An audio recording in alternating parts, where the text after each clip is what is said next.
plus, on m'a demandé de faire un témoignage, de parler de ce que je me souviens de mon père. Mais plus qu'un témoignage, c'est plutôt un hommage que je souhaite faire aujourd'hui. Parce que 20 ans après, il est là comme si il n'était jamais parti. C'est assez difficile, vous savez, de parler de soi-même. Puisque assez souvent, les gens nous présentaient comme les deux faces d'une même médaille. Non seulement il y a l'amitié, mais aussi, quelque part, le hasard des choses a fait que les gens nous trouvaient une certaine ressemblance, à tel point que beaucoup de gens qui ne nous connaissaient pas pensaient qu'on était des jumeaux. Que j'ai connu à l'âge de 13 ans. On s'est retrouvé au lycée national de Niamey en 1962. Et dès les premières semaines de notre classe de 6e, on s'était liés d'une amitié, une amitié très forte, qui a duré toute la vie, extrêmement fidèle à l'amitié, d'une très grande modestie, d'une très grande courtoisie, d'une très grande générosité.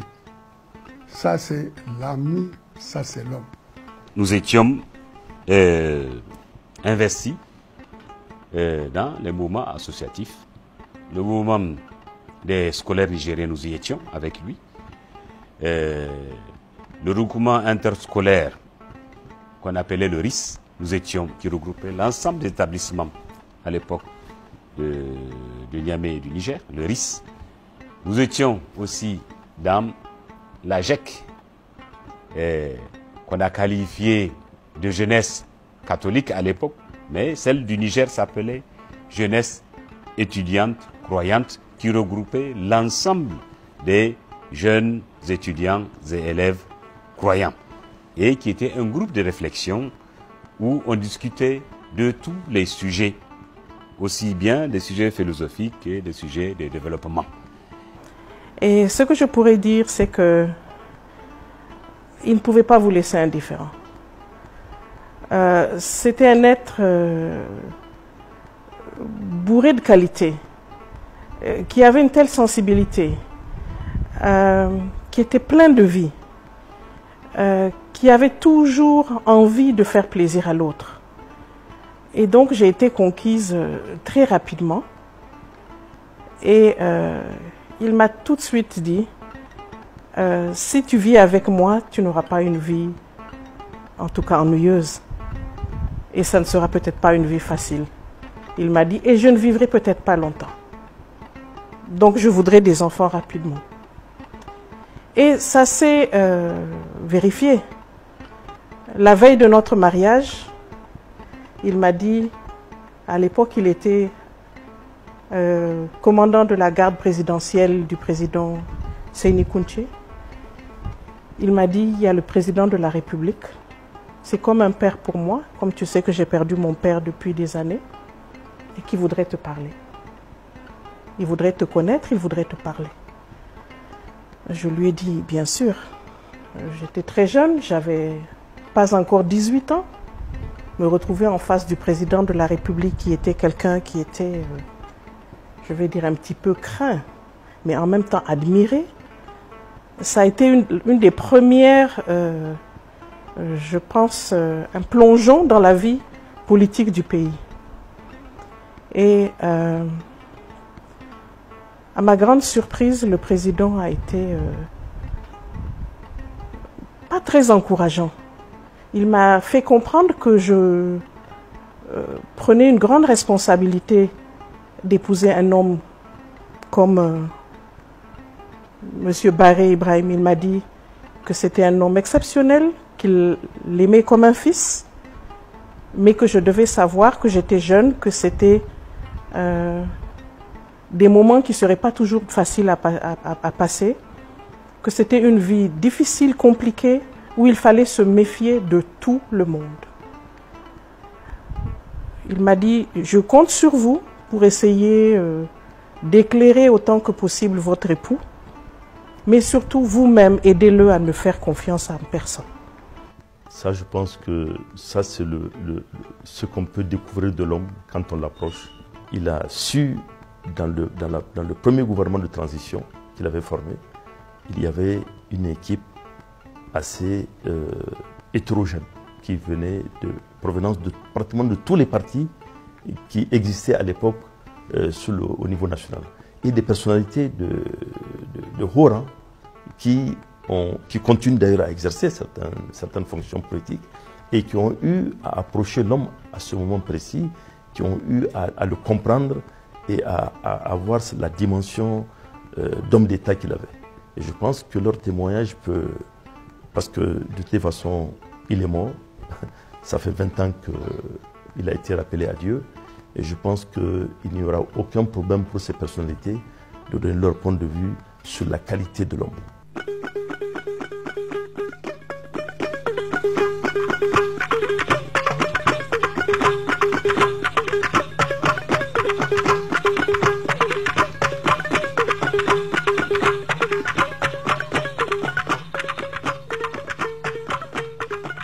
Déjà 20 ans, mais c'est comme si c'était hier.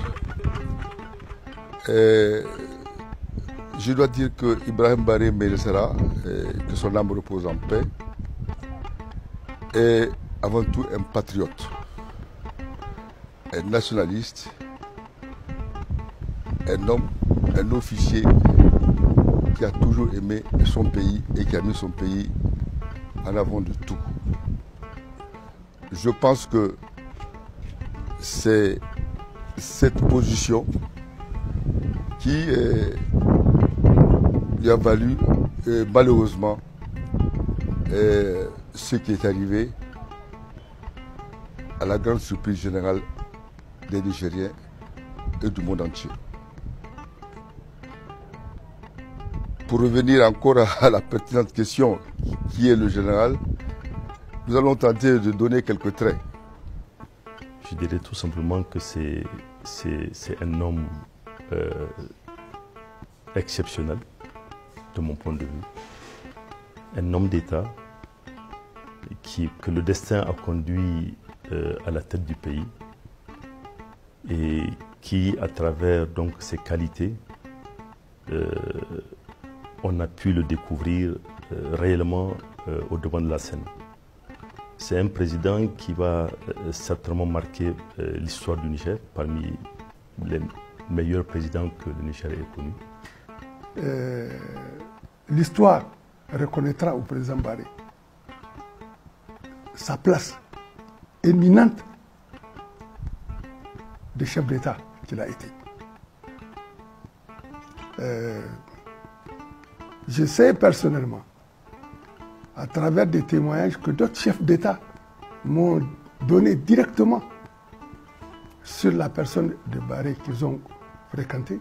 Notamment, je veux vous citer l'exemple du défunt président Bongo, qui, en me recevant dans le cadre de mes fonctions quand j'avais quitté le gouvernement, le directeur Jean Lassekna, connaissant le lien qu'il y avait entre le président Baré et moi, m'a dit toute la considération, l'estime et le respect qu'il avait pour le président Baré.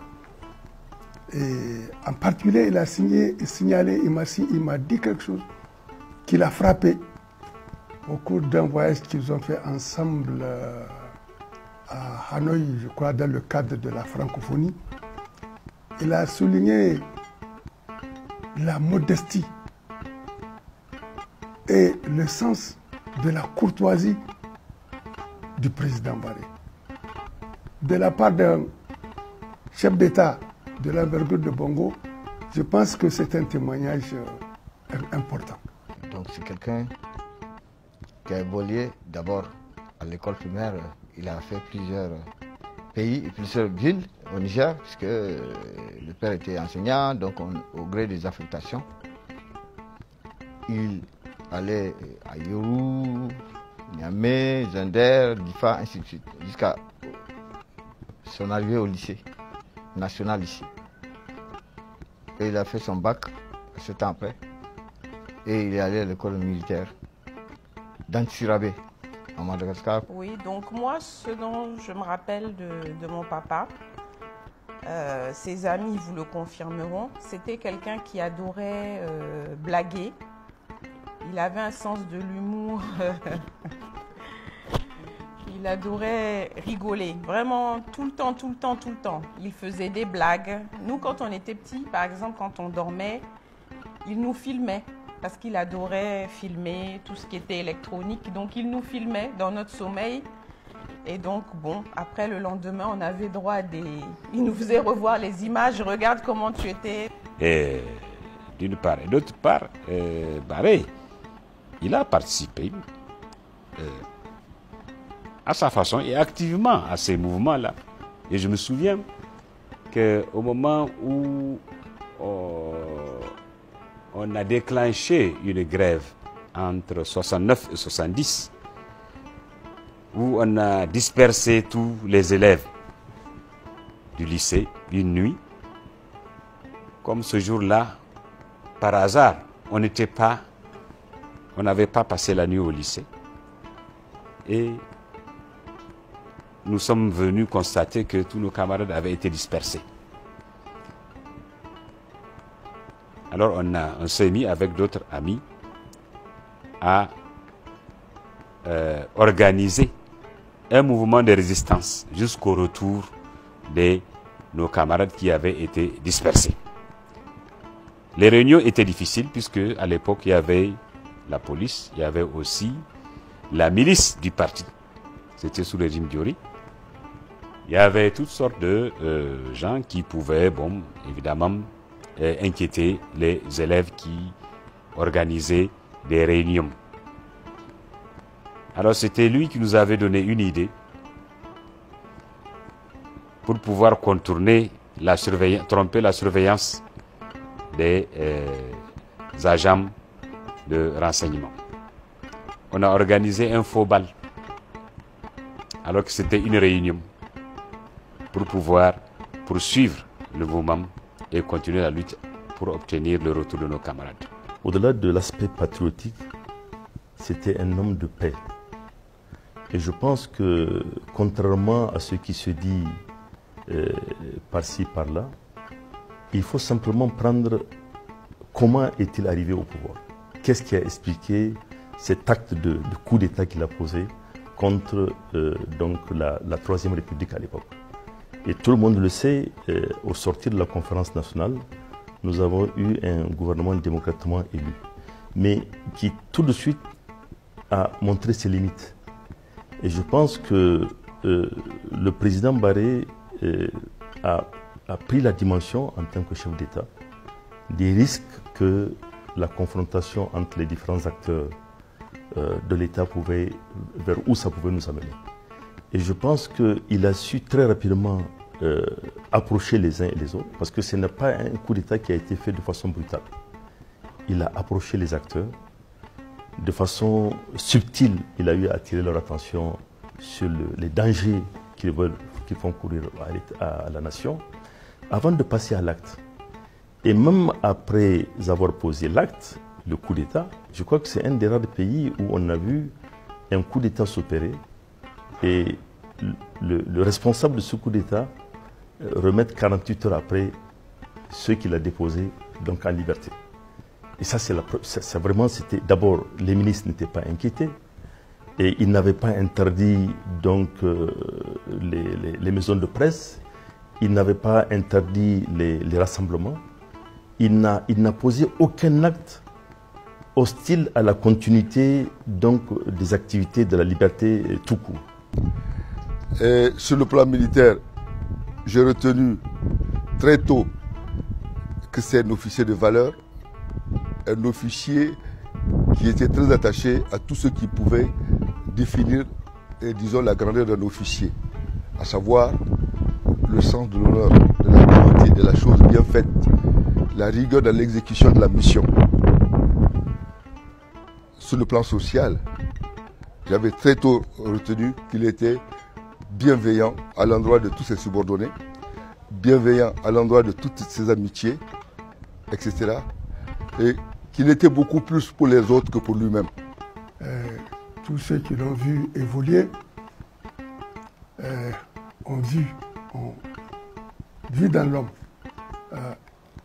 le sens de la grandeur, Ibrahim était un homme extrêmement attaché au pays, à son pays, un grand patriote, très jaloux de la souveraineté du Niger, qui a osé poser des actes courageux, en ce sens que lorsque la communauté internationale a mis au banc des accusés certains États, le président Barré n'a pas hésité.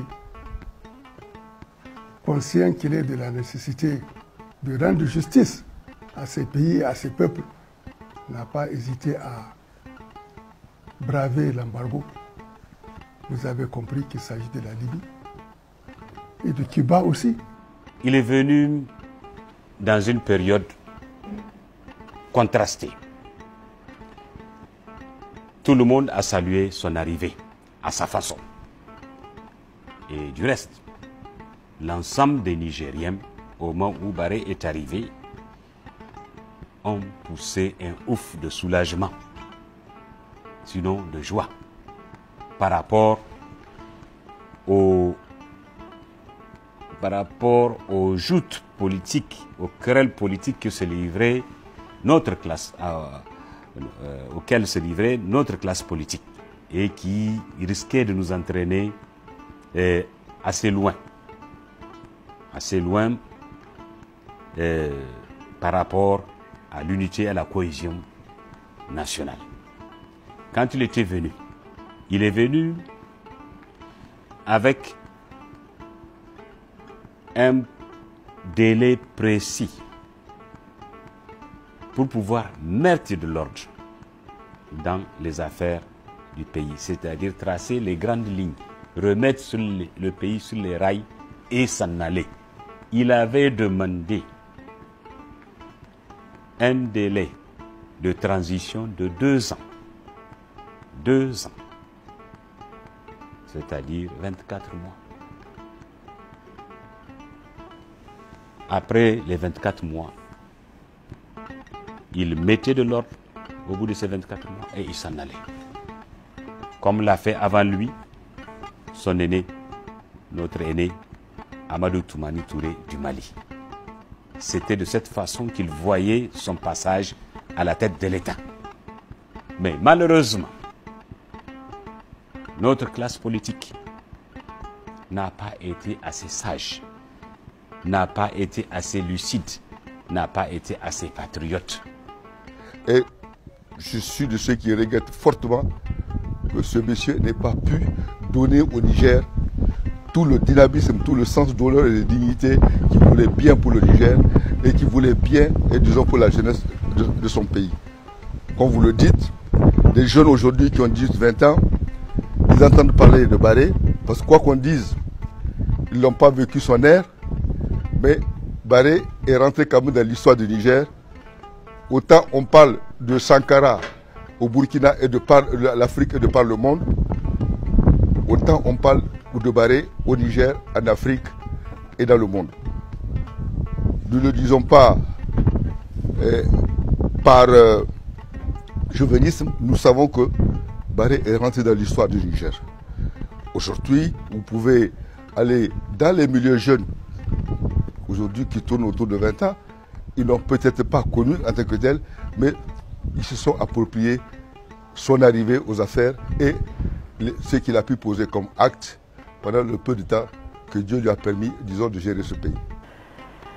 Et donc, après sa disparition, un certain nombre de ces chantiers ont été repris, heureusement, renforcés, d'autres ont périclité, d'autres ont été travestis.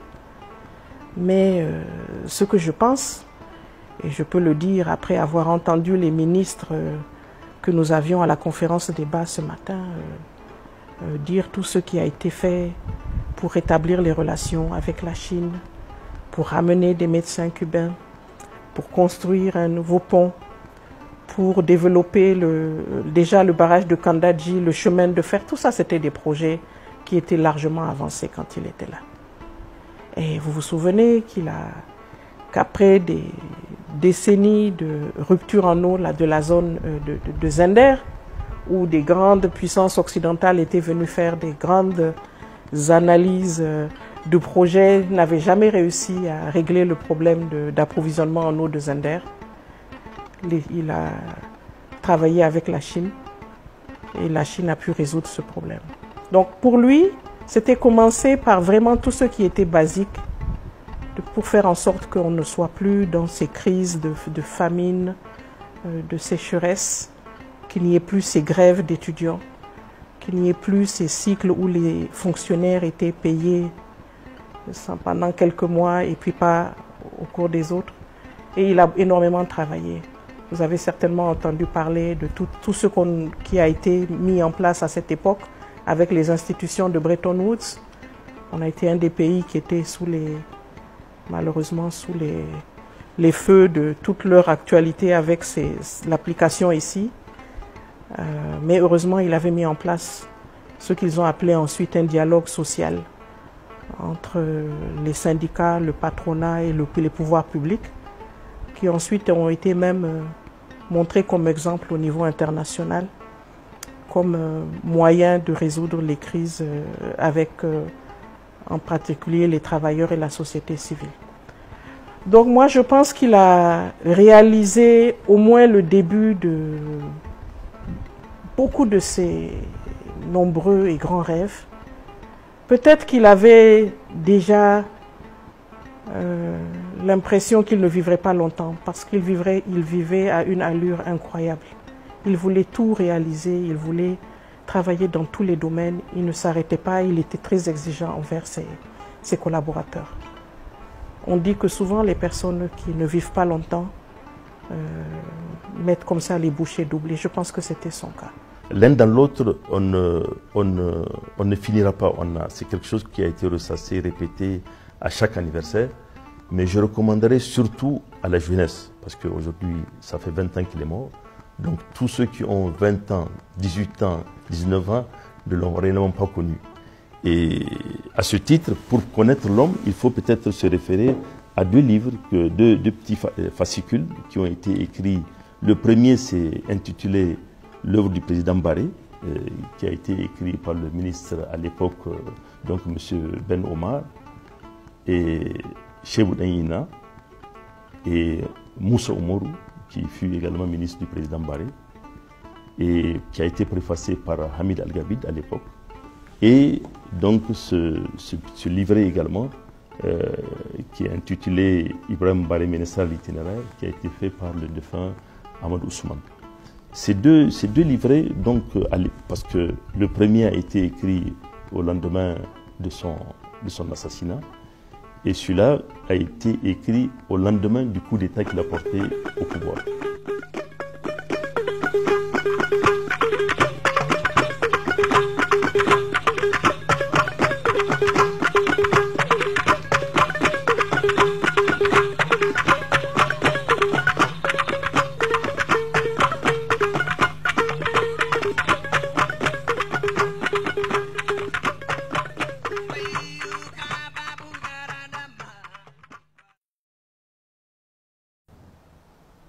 Il avait des rêves de grandeur pour notre pays.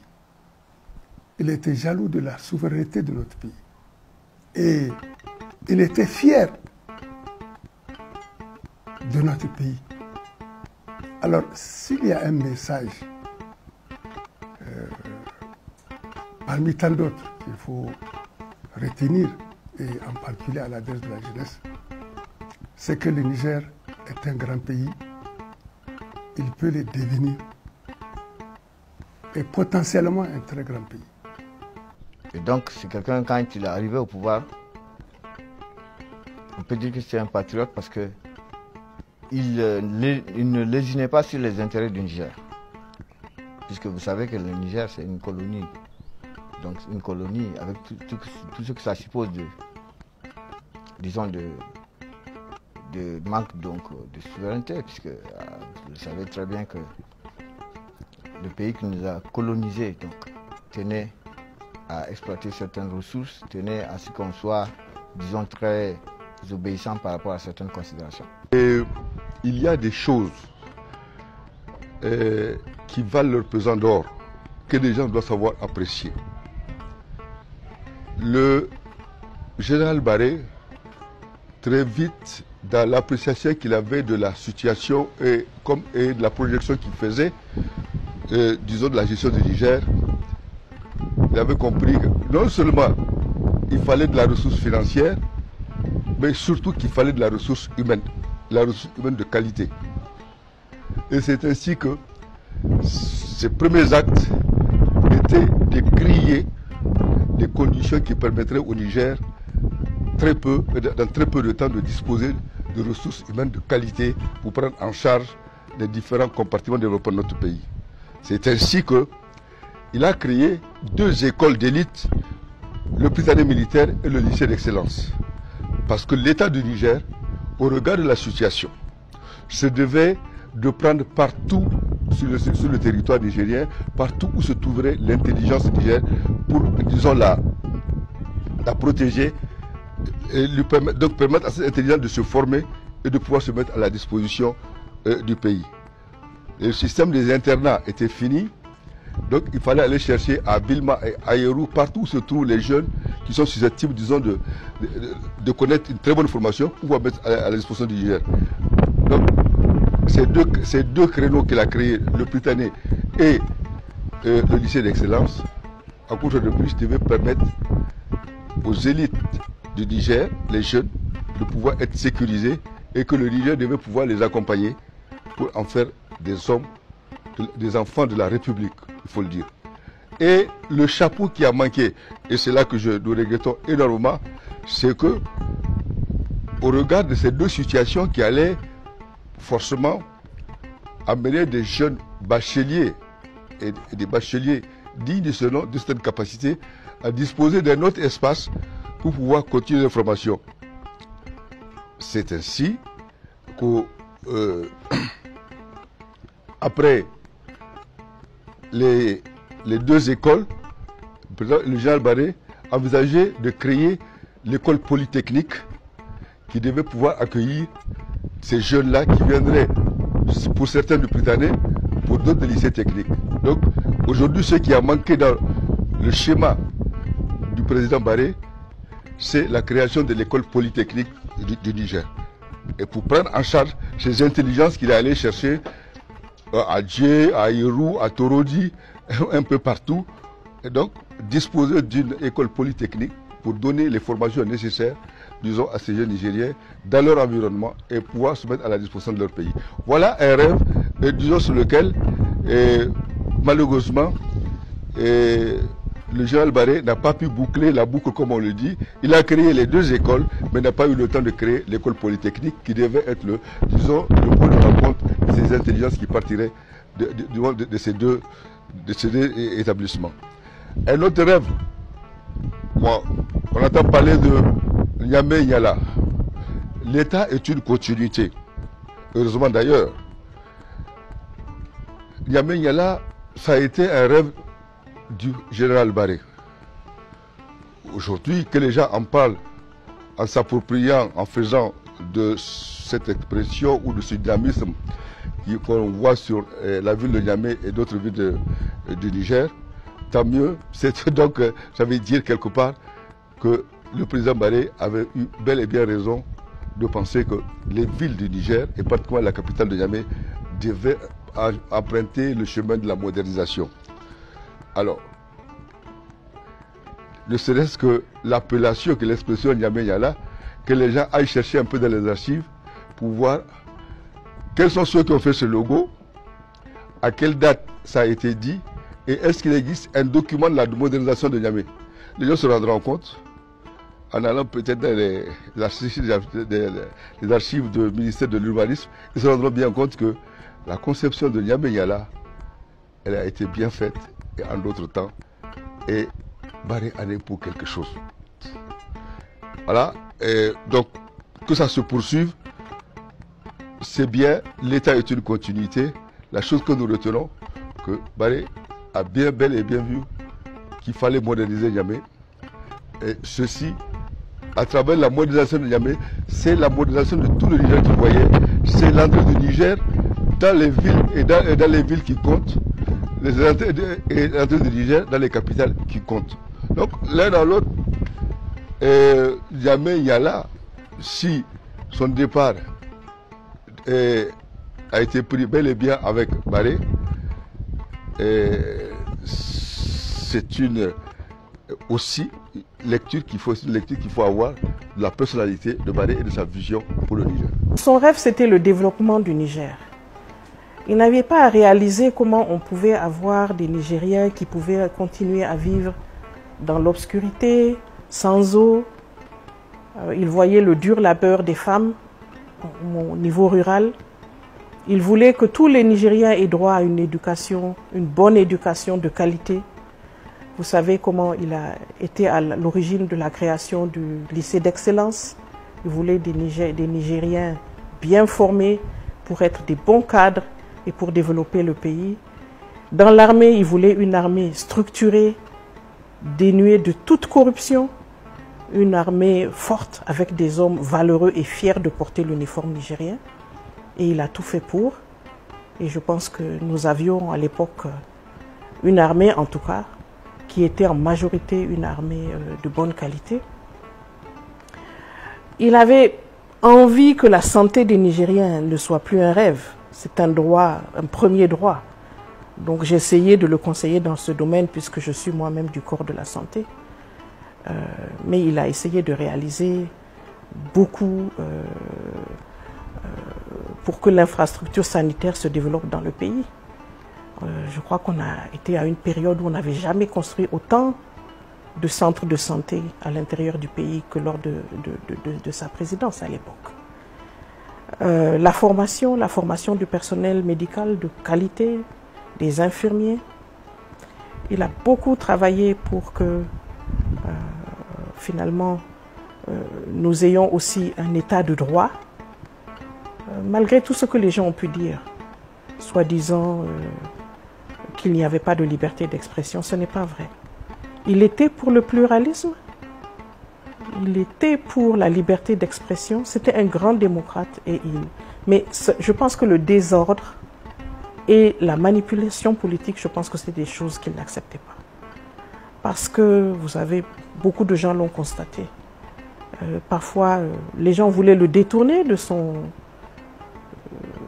rôle qui était de développer le Niger dans des conditions difficiles. Parce que après son arrivée au pouvoir, il a eu toute une période difficile où le pays a été mis au banc de la communauté internationale, les financements suspendus.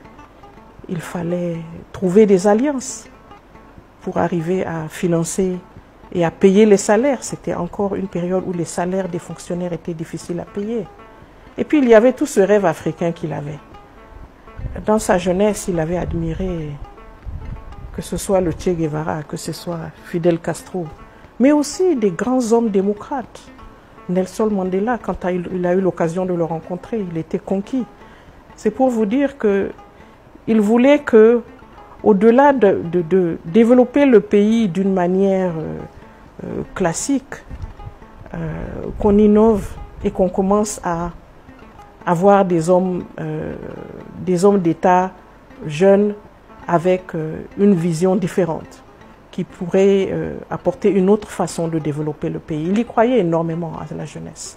Et je pense aussi qu'il était animé d'une volonté de justice, parce qu'il a quand même permis le retour de la Chine populaire au Niger sur le plan diplomatique. Il a posé un acte que beaucoup ont considéré comme un acte de témérité, mais qui était un acte de justice également à l'endroit de la Libye, quand elle était sous embargo. Je crois qu'il a été un des premiers pays à avoir violé cet embargo pour essayer de libérer la Libye du carcan des puissances extérieures. Il a également posé un acte qu'aujourd'hui nous constatons que c'est un acte extrêmement positif, en reconnaissant Cuba à travers la visite qu'il a eu effectuée à Cuba, où il a permis le jalon de la coopération entre Cuba et le Niger à travers la coopération médicale. et qui est toujours présente d'ailleurs. Et au niveau de l'école, je pense que le président Barré était quelqu'un qui avait un souci permanent de l'excellence. Et on se rappelle également de la création de l'école d'excellence qu'il a créée donc, à cet effet, pour permettre aux meilleurs élèves nigériens de se retrouver dans un établissement qui puisse leur permettre par la suite d'aller faire des très grandes études dans des universités, dans les grandes écoles à l'extérieur, pour venir servir un peu leur pays. Donc après cette question de Britannique et de lycée d'excellence, qui devait connaître son couronnement par la création de l'école polytechnique, je pense que pour l'histoire, il est aussi nécessaire et opportun de dire dans les bonnes intentions du général Barré des choses qui aujourd'hui font la fierté des Nigériens et des choses pour lesquelles Barré est l'initiateur. Nous voulons parler d'abord de l'hôpital de référence. L'hôpital de référence, le premier à demander aux amis chinois la création d'un hôpital, c'est bien Ibrahim Barré Benguesara. Ce n'est pas que nous l'avons entendu ou appris, nous sommes de ceux qui ont fait la mission pour le demander à Pékin. Et l'hôpital de référence devait se construire ici au Lazaret. Là, c'est Lazaret. Je suis après sa mort, la question a été déplacée. Tant mieux. Ce qu'il faut retenir, c'est le souci d'avoir un hôpital de référence tel qu'il est aujourd'hui. Barré est le premier à poser la requête. Elle a été acceptée. C'était une question de gestion. C'est peut-être aujourd'hui que la consécration a été faite. Mais je fais le devoir de témoigner de la requête posée par Barré. La construction du deuxième pont est une requête de Barré. Il n'a pas eu le temps de le faire, c'est le président Tanja qui l'a fait. Aujourd'hui, je ne veux pas enlever le mérite à ceux qui l'ont fait aujourd'hui. Je voudrais simplement témoigner du mérite du président Barré dans sa vision à entrevoir la nécessité de ces infrastructures. Donc, nous le disons par devoir, par honnêteté, parce que nous sommes des grands témoins de cette histoire. Voilà un peu ce que je veux dire par rapport à cette question de rêve que le président Barré a toujours eu pour le Niger. Donc, il avait des idées terribles pour le Niger. Et on ne peut qu'avoir du remords quand on sait que ce monsieur, avec tout ce qu'il avait comme intention et possibilité, parce que le tout n'était pas d'avoir des intentions, il s'était donné les moyens relationnels de pouvoir le faire. Ce qui m'amène d'ailleurs, ma pensée va un peu vers Cuba. Nous étions du voyage quand le président Barré était allé à Cuba pour demander au président Castro 6 spécialistes.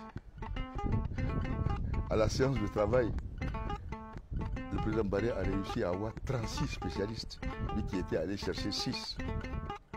Et mieux, à la même séance de travail, le président Barré a eu 600 bourses de médecins. 600 bourses. Et pour dire que cette affaire-là ne rêvait pas de la démagogie, le lendemain, on nous a fait visiter l'université dans laquelle les 600 médecins devaient être accueillis, selon le programme que le Niger aura établi. Donc aujourd'hui, cette question sociale qui parle de l'école, je vous ai dit la vision du général Barré par rapport à l'école, sa vision de la couverture sanitaire pour ce pays. Donc, sur le plan social, le président Barré, il a voulu initier des choses qui forcément allaient produire du positif sur le plan social et pour les Nigériens. C'était pas, le président Barré n'était pas dans les actions à saupoudrer, démagogiques, non. Il avait pris les choses dans la profondeur. Et c'était dommage qu'aujourd'hui, sa vision dans la profondeur, pour ceux qu'il a pu initier, est en train de donner aujourd'hui et les gens semblent l'oublier et on ne lui fait même pas la reconnaissance. Quand bien même ses adversaires politiques avaient envoyé à lui le monsieur qui voulait les enterrer, mais au moins il est parti, il n'est plus en compétition avec qui que ce soit.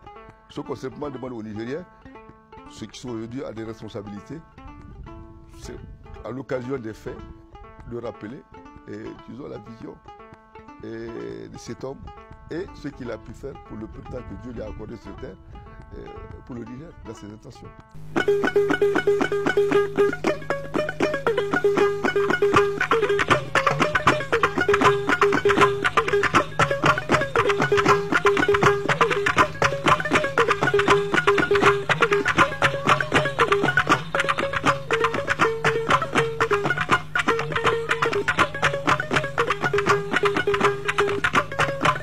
Et juste le remercier pour avoir été un père formidable, pour avoir laissé sa marque, pour m'avoir donné la chance d'être fière de lui, toujours, de me dire qu'il y a des personnes encore qui sont dotées de valeurs, qui à notre place, qu'on peut être des personnes humbles et sans avoir honte, et qu'il sache qu'il vit toujours en nous, il est présent, qu'il ne sera jamais oublié, et que ces quelques années sur Terre qu'il a passées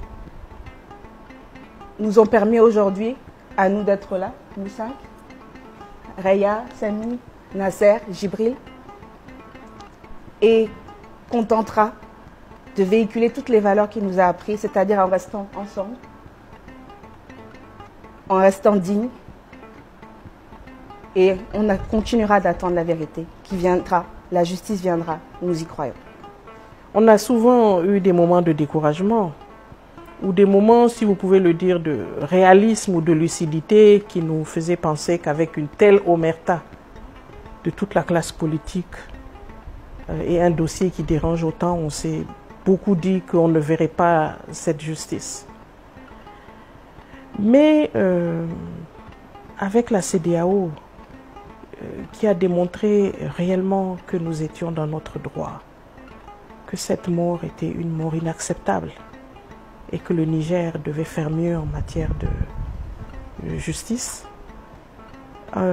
Nous espérons encore, parce que nous allons continuer la lutte au niveau, bien sûr, de tout ce qui est aspect juridique. Mais ce qui me donne encore plus d'espoir, c'est deux aspects. Le premier aspect, c'est ce que j'entends de la société civile, des jeunes, de la population et tous ceux qui nous ont soutenus depuis hier. La perte du président Barré était lourde, pas seulement pour sa famille, mais pour eux-mêmes et pour le pays. Donc ça, je crois qu'il y a quand même un mouvement qui semble sincère et réel pour faire en sorte que les Nigériens, conscients que l'histoire de leur pays est aussi dans leurs mains, le changement est aussi dans leurs mains, je pense qu'il y a quand même un espoir particulier que je sens cette année. Et puis, il y a des dossiers qui commencent à évoluer.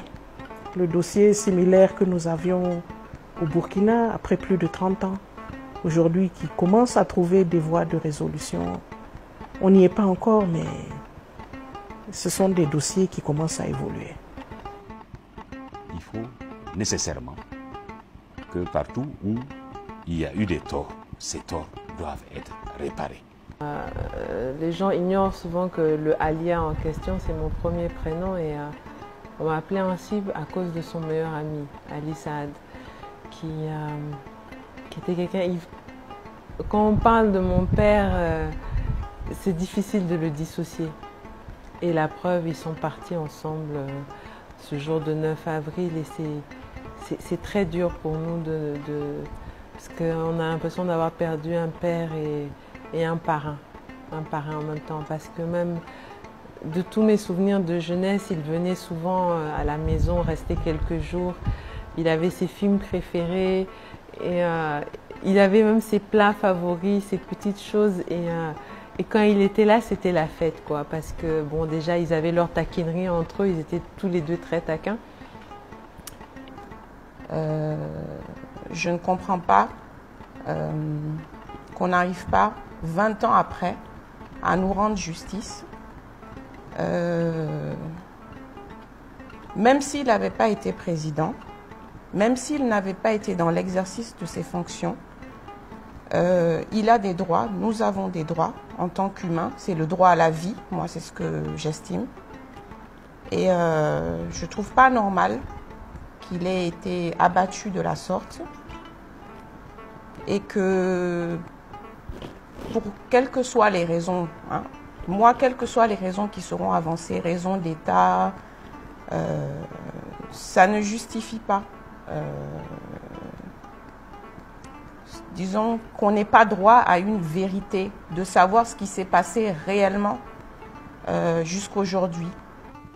Vous savez, la justice d'abord, pour moi, elle est à plusieurs niveaux. Il y a la justice en tant que telle que nous souhaitons, que nous demandons qu'il y ait une enquête ici au Niger sur les circonstances dans lesquelles le président Barré a été assassiné, pour déterminer réellement les différents acteurs. Qu'est-ce qui nous a amené à cela et pourquoi cet acte, et pour qu'une fois pour toutes, le Niger ne puisse plus connaître ce genre d'assassinat, d'élimination physique sauvage. Ça, c'est un. Deuxièmement, au niveau de la justice en tant que telle, sur le plan national ou international, je pense que je peux dire que le président Barré a été en partie réhabilité. Parce que l'homme n'a exercé que pendant 3 ans, mais quand on fait une comparaison entre la première république du Niger et jusqu'à ce jour, on peut se rendre compte qu'il a posé des actes extrêmement positifs dans l'intérêt de ce pays. Et ça a permis également de comparer l'homme par rapport à d'autres hommes d'État qui ont géré ou qui gèrent encore ce pays. Donc je pense que l'histoire est en train de le réhabiliter.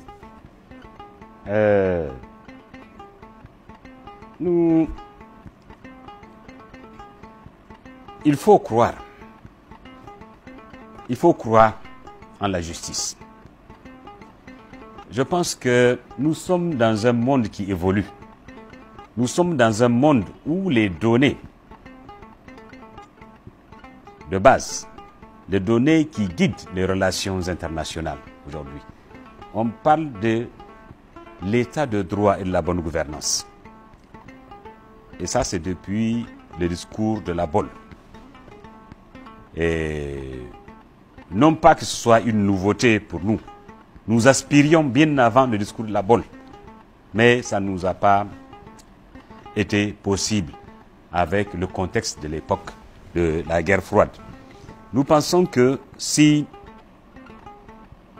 nos hommes politiques, si nos gouvernants sont logiques avec eux-mêmes, nous pensons qu'il faut qu'ils accordent leur discours et les aspirations légitimes des populations à un minimum de justice, à une vie heureuse pour leur population.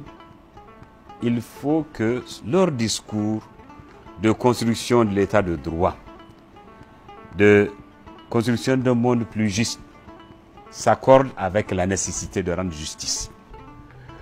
Bon, je sais que la justice telle qu'on la constate aujourd'hui dans notre pays, il ne faut pas rêver, elle se fera difficilement, mais elle se fera quand même, elle prendra le temps qu'elle prendra, ainsi va la vie.